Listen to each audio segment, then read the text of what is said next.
can-do people. And do you find that weird too, that sometimes it's weird now that you meet people like that, and because they're friendly, and if you have a problem, like, I can help you fix that. It's almost like you're like, oh, he's a bit too friendly. Yeah, I know. You start worrying, thinking, oh, he wants to help. What's he want? You start questioning. It's like, they're just being friendly because that's how they're brought up, country people. And it's almost like, oh, he's a bit overpowering. They want to help. It's like, what do you want in return? Because it's very toxic. Yeah, yes. So it's like, no, don't you think it's sad with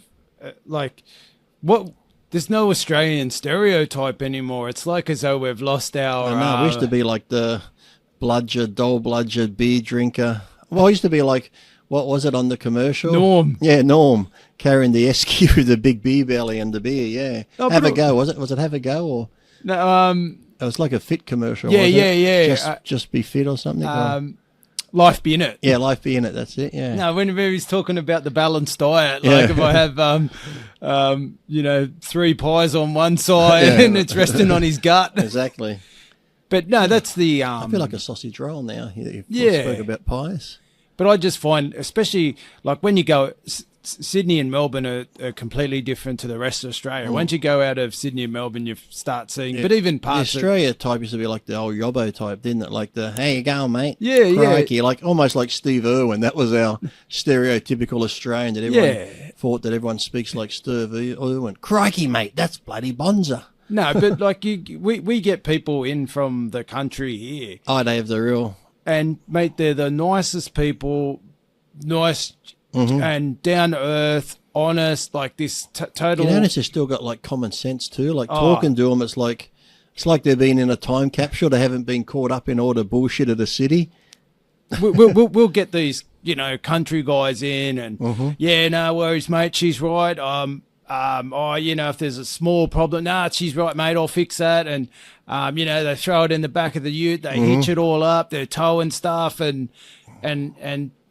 If you're in strife, when we went on holidays, we always like staying in the caravan park. MacGyver, aren't they? Yeah. And these guys turn up with their utes and caravans and all this sort of stuff, and they're actually like can do people. Yeah. And do you find that weird too, that sometimes it's weird now that you meet people like that, and because they're friendly, and if you have a problem, like, I can help you fix that. It's almost like you're like, oh, he's a bit too friendly. Yeah, I know. You start worrying, thinking, oh, he wants to help. What's he want? You start questioning. It's like, they're just being friendly because that's how they're brought up, country people. And it's almost like, oh, he's a bit overpowering. They want to help. It's like, what do you want in return? Because it's very toxic. Yes. So it's like, he wants to help for nothing. That's a weird concept, isn't it? Yeah. Fancy that. Someone just being nice for the sake of being nice. Yeah. So, you got to love the country. And the country people too, when you hear them calling the radios, they know what's going on. You hear these politicians talk about this and that, but then you hear the actual country people, the farmers, call in and talk about what it's like on the farm and what they sell their produce for to big corporations and how they're getting screwed over and shit. It's like, it's crazy. Yeah. No, well, I like to think I'm the inner city farmer in that I've got a business. You got a hobby garden at home? No, but I mean, you got a communal garden where you just go down and grow tomatoes? I've actually got a veggie patch at home. But what happened to that woman I saw off subject there? There was the body over not far from here near the airport. And once again, here we go, going to stereotype.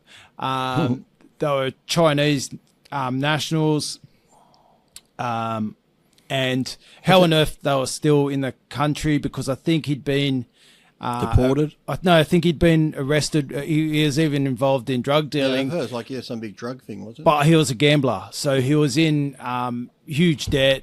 And he was in debt to the people he worked for with the drug money. No, well, we're just gambling, so he'd obviously... So I wonder if they killed her first and made him watch, because then he got killed, but they weren't in the same location, were they? She was just... Wasn't she dumped over here near the airport? And do you want to hear something like... So... my wife and her friends, they go walking, and they go walking through that park. Do they? And they actually went past that day and go, oh, Jesus, what stinks? Oh, no. So then, obviously, they found the body, and then they're, like, freaking out. And I'm going, look, it's just, I know it sounds a bit cruel, but I go, it's just a dumb body.